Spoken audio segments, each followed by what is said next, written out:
안녕하세요. 미팩TV 남규리입니다. 여러분, 오늘은 제가 베이킹소다를 갖고 마사지하는 법을 잠깐 말씀드릴게요. 베이킹소다 어디에 좋은지 알고 계세요? 미백 효과, 기미, 주근깨, 검버섯, 각질 제거. 제일 효과가 좋은 건 각질 제거. 그 다음에 미백, 그 다음에 탄력, 보습. 이런 여러 부분에 있어서 베이킹 파우더 효과가 엄청나거든요. 강황하고는 또 달라요. 강황이랑은 또 다른데 어쨌든 강황을 일주일 내내 사용할 수는 없는 부분이고요. 베이킹 파우더 마사지도 마찬가지예요. 일주일에 2번 정도 해주시면 엄청 보습에 효과가 좋고요. 각질 제거, 묵은 각질은 거의 다 벗겨집니다. 저 같은 경우에 지금 제가 베이킹 파우더 마사지를 하는 이유는 요즘 찜질에 재미를 붙여갖고 운동 끝나고 저녁마다 한두 시간씩 찜질을 했더니 피부가 안 그래도 건성인데 지금 악건성이 되어버렸어요. 워낙 마사지도 하고 관리를 하는 통에 이 정도인데 지금 조금 심각한 것 같아서 제가 베이킹 파우더를 이용해서 한 달 전부터 마사지를 계속 하고 있거든요. 해본 결과 너무 좋아서 이제 여러분한테 공유를 해야 되겠다 싶어서 영상을 준비했습니다. 제가 오늘은 직접 발라서 바르고 나면 얼굴이 어떻게 변하는지까지 보여드릴게요. 그럼 여러분, 지금부터 제가 보여드릴 건 이거는 꿀, 그 다음에 이거는 베이킹소다. 베이킹소다는 식용이어야 돼요. 베이킹소다 하얀 백색 가루입니다. 하얀 백색 가루인데 베이킹소다 입자가 그렇게 부드럽지만은 않더라고요. 그래서 이 베이킹 파우더를 바를 때 해면이나 솜에 묻혀갖고 얼굴에 빡빡 문지르지 마세요. 스크래치 생겨요. 100% 스크래치 생깁니다. 그러면은 이 지금 베이킹 파우더 티스푼보다 약간 큰 스푼이에요. 한 스푼. 그 다음에 꿀도 1대1로 한 스푼을 넣으시면 되는데 똑같이 1대1로 넣어버리면 이게 베이킹 파우더가, 베이킹 소다가 약간 입자가 부드럽지 않다 보니까 뻑뻑해요. 그러면은 만약에 피부가 지성이나 여드름 피부인 사람은 소다를 조금 적게 넣고요. 꿀을 조금 더 넣고요. 이 상태에서 꿀을 조금 더 넣으면 되고요. 저처럼 건성인 사람은 소다를 조금 더 넣어도 됩니다. 그러면 건성이라서 소다를 조금 더 넣으면 이게 개는데 시간이 조금 잘 안 스며들더라고요. 그럴 때 집에 있는 알로에겔 보통 하나씩은 갖고 계시죠. 알로에겔도 상관없고 저는 에센스 오일이에요. 에센스인데 약간 미백 기능이 있는 거거든요. 에센스를 2방울 떨어뜨릴게요. 그거는 어떤 걸 넣어도 상관없어요. 기본적인 재료가 베이킹 파우더가 주기 때문에 그 외에 나머지는 부수적으로 이제 꿀을 넣는 이유는 꿀에는 미네랄도 풍부하고 보습 효과도 있고 그 다음에 기본적인 각질 제거도 되고 저처럼 건성인 사람한테는 수분도 보충해주고 어쨌든 꿀은 여러모로 좋거든요. 그래서 얘를 스푼으로 개면 보이시려나? 이렇게 되거든요. 이 상태에서 이거를 피부에 바르는데 저는 붓을 이용할게요. 붓. 집에 붓이 있으면 붓을 이용하시고 붓이 없으면 그냥 스푼 뒷면으로 스크래치 나게 막 문지르면 안 되고 그냥 살살 터치하듯이 이렇게 그냥 살살 터치하듯이 피부는 밑에서 위로 이렇게 해주셔야지만 아무래도 처지는 부분을 막아줄 수 있겠죠?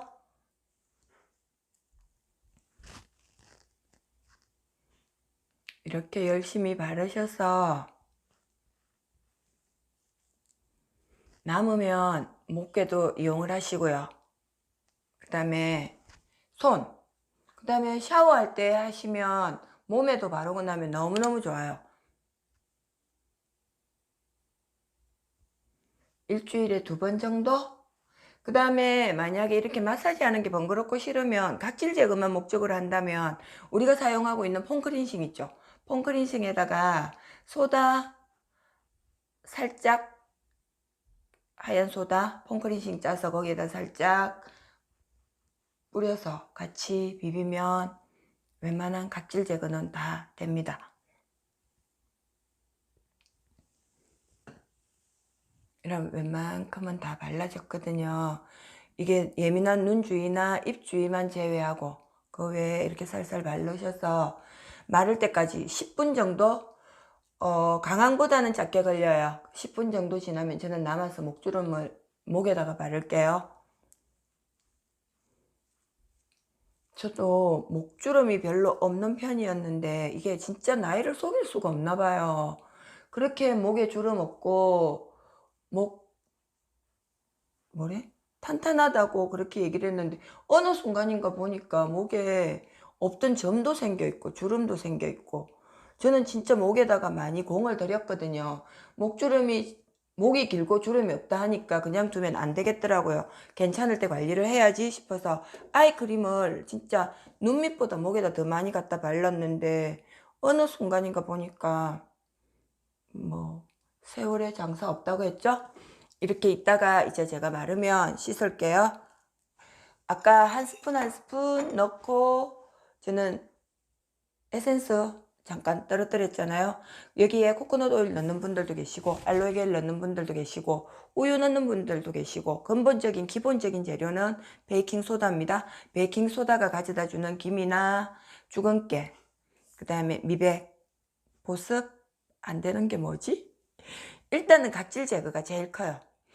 일주일에 2번 정도 각질 제거를 해주시면 딥클렌징 굳이 하지 않으셔도 얼굴 보들보들 맨들맨들 진짜 좋거든요. 그리고 세수할 때 미온수보다 약간 더 따뜻한 물로 철푸덕철푸덕 씻으세요.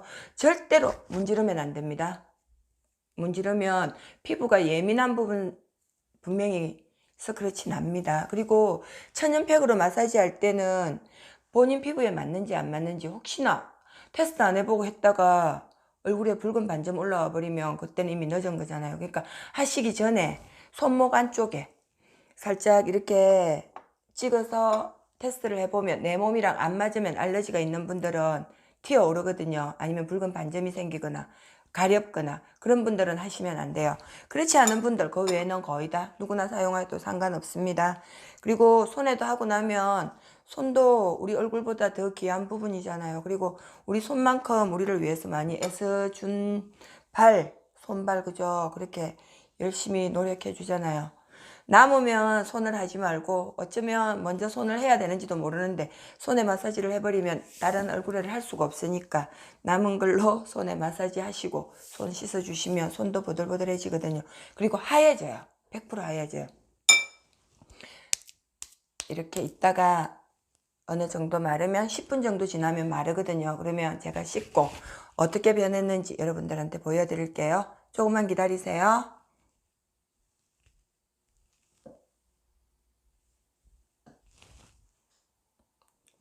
씻고 왔는데 좀 달라 보이나요? 피부가 보들보들해졌어요. 보들보들해지고 탄력도 생기고, 씻을 때 세수를 할 때 미온수로 세수를 하는데 미온수보다 좀 더 따뜻한 물로 세수를 하는데 그냥 철퍽철퍽철퍽해서 씻어내야 됩니다. 빡빡 문지르면 스크래치 생겨요. 이게 지금 하얀 백색 가루 보이나요? 보이죠? 그냥 하얀 가루인데 이게 그렇게 입자가 얇지는 않아요. 그러다 보니까 이거를 해면이나 솜에 묻혀갖고 마사지 하거나 하면 아마 얼굴에 스크래치 날 거예요. 붓이나 아니면 숟가락 뒷부분으로 살짝 터치하듯이 그냥 발라야지만 얼굴에 스크래치가 안 날 거예요. 세수는 약간 따뜻한 물로 그냥 철퍽철퍽 씻고요. 나와갖고는 세수하고 나서 여러분이 딱 이렇게 얼굴을 만지면 뭔가 올라붙은 느낌, 거기다가 애기 피부처럼 매끌매끌한 느낌이 들어요. 그건 손도 마찬가지고 몸도 마찬가지예요.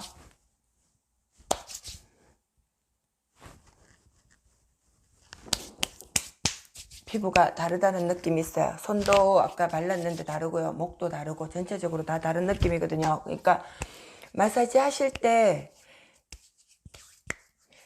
1대1로 그냥 베이킹소다와 꿀만 넣으셔도 상관없어요. 근데 개면은 이게 잘 안 개져요. 거의 뻑뻑한 느낌이 많아서 저 같은 경우에는 보습 효과 때문에 꿀을 좀 더 많이 넣는 편이고요.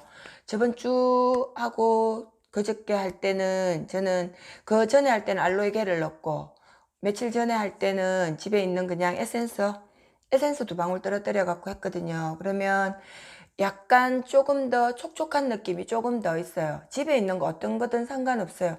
천연으로 된 뭐 코코넛 오일 아니면 우리 그냥 집에 쓰고 있는 다른 오일도 상관없고요. 바세린도 상관없고요. 기본적인 거는 소다에다가 꿀을 넣어 갖고 얼굴에다가 바르면 얼굴이 탄력, 미백, 그 다음 주근깨, 기미, 웬만한 것들은 한 번으로 다 없어지진 않겠죠. 꾸준하게 하시면 충분히 관리가 되니까 스트레스로 인해서 얼굴에 주름이 생기고 처지는 게 너무 싫어서 나는 뻗티 성형이라도 해야 되겠다. 그 부분에 있어서 저는 반대 절대 안 하거든요. 지금 내가 그걸로 인해서 스트레스를 받는다면 보톡스든 필러든 맞아야겠죠. 근데 그게 이제 너무 중독이 돼버리면 언제까지 진짜 죽을 때까지 해야 되면 그 시간이 너무 길잖아요. 천연 제품으로 팩이나 마사지나 뭔가 다른 걸로 극복할 수 있으면 충분히 극복하시고 그걸로도 안 된다면 다른 걸 이용해 보는 것도 괜찮으니까 일단은 제가 보습제에 관해서 아니면 미용에 관해서 계속해서 올릴 겁니다. 다이어트에 관해서도 올릴 거고요. 올리다 보면 그 중에서 나랑 맞는 게 분명히 있을 거거든요. 아 참, 그리고 천연팩은 사용하기 전에 일단은 피부 테스트를 한번 해보세요. 팔 안쪽에다가 살짝 묻혀서 먼저 한번 시험을 해보세요. 그리고 발랐는데 붉은 반점이 생기거나 올록볼록 올라오면 그거는 내 피부랑 안 맞다는 소리거든요. 근데 웬만해서는 소다 이용해갖고 웬만해갖고 피부에 알러지나 그런 사람들은 거의 없는 걸로 알고 있어요. 근데도 예민한 분들은 분명히 그런 부분이 있으니까 충분히 본인의 몸에 맞게 숙지하시고 시작해보기를 권합니다. 봄날 피부가 지금 봄볕에 피부가 잘 거울러서 잘 타거든요. 자외선에 노출돼 있다가 들어올 때 마사지 천연팩으로 하나씩 해주시면 아마도 피부가 보습도 되면서 주름도 덜 생기고 훨씬 더 젊은 모습으로 살아갈 수 있을 겁니다. 여러분, 여러분의 내일을 응원합니다. 안녕. 다음 주에는 제가 유황 들어보셨죠? MSN. 유황을 갖고 다이어트에 관한 얘기 아니면 인체에 어떤 도움이 되는지 그리고 유황 마사지를 해드릴게요. 기대하셔도 좋을 겁니다. 안녕.